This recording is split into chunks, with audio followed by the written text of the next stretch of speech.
and Meditations, page 304.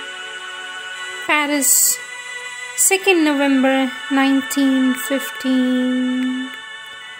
After a few moments spent in arranging familiar objects, as a strong breeze passes over the sea and crowns with foam its countless waves, so a great breath passed over the memory and awoke the multitude of its remembrance. Intense, complex, crowded, the past lived again in a flash, having lost nothing of its savor, its richness.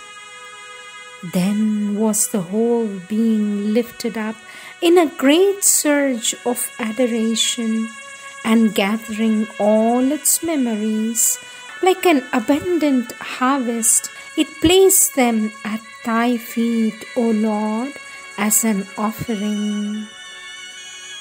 For throughout its life, without knowing it, or with some presentiment of it, it was thou whom it was seeking.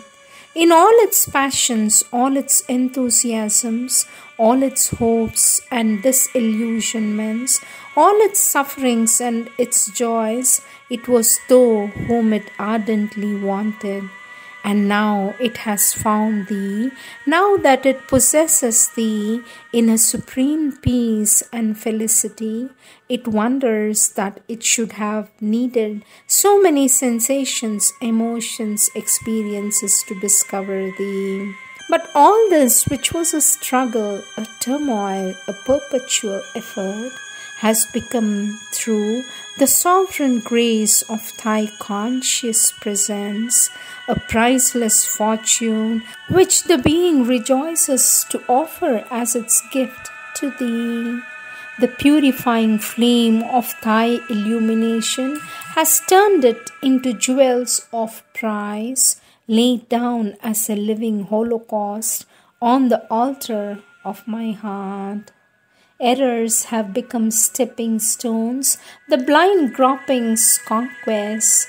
Thy glory transforms defeats into victories of eternity, and all the shadows have fled before thy radiant light. It is thou who wert the motive and the goal, thou art the worker and the work.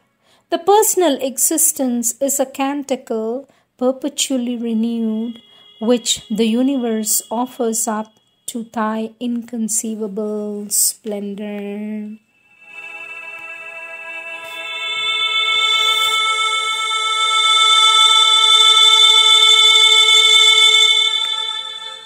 November 7th, 1915, 3 a.m.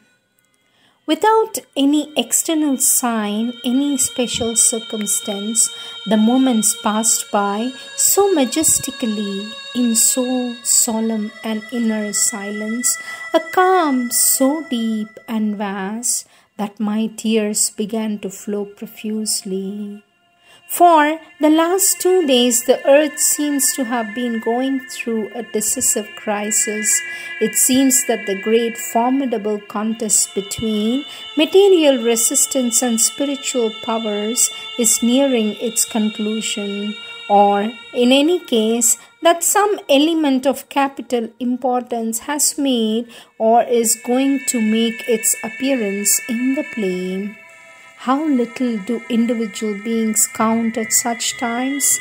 They are like wisps of straw carried away by the passing breeze, whirling for a moment above the ground, only to be flung back upon it again and reduced to dust.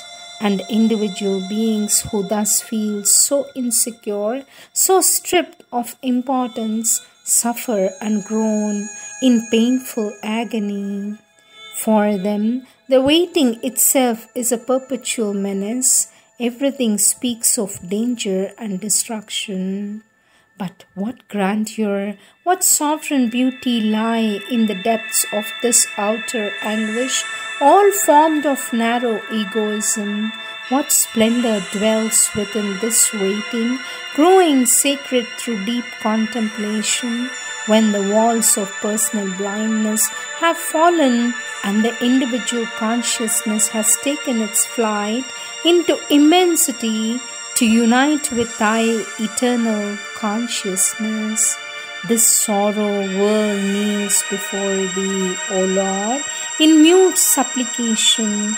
Matter, tortured, takes shelter at thy feet, its last and only refuge, and imploring thee, thus it adores thee, thee whom it neither knows nor understands. Its prayer rises like the cry of one in a last agony.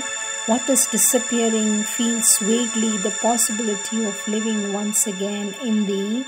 The earth awaits thy decree in a grandiose prostration. Listen, listen, its voice implores and supplicates to thee. What will be thy decree? What is thy sentence, O Lord of truth? This individual world blesses thy truth, which it does not yet know, but which it calls and to which it adheres with all the joyful energy of its living forces.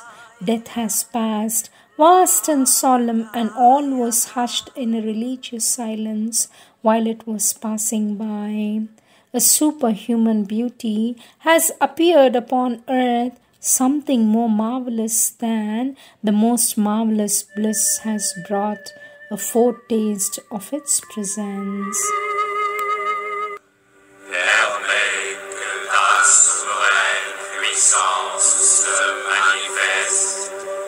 Permets que ton œuvre s'accomplisse et que ton serviteur soit uniquement consacré à ton service.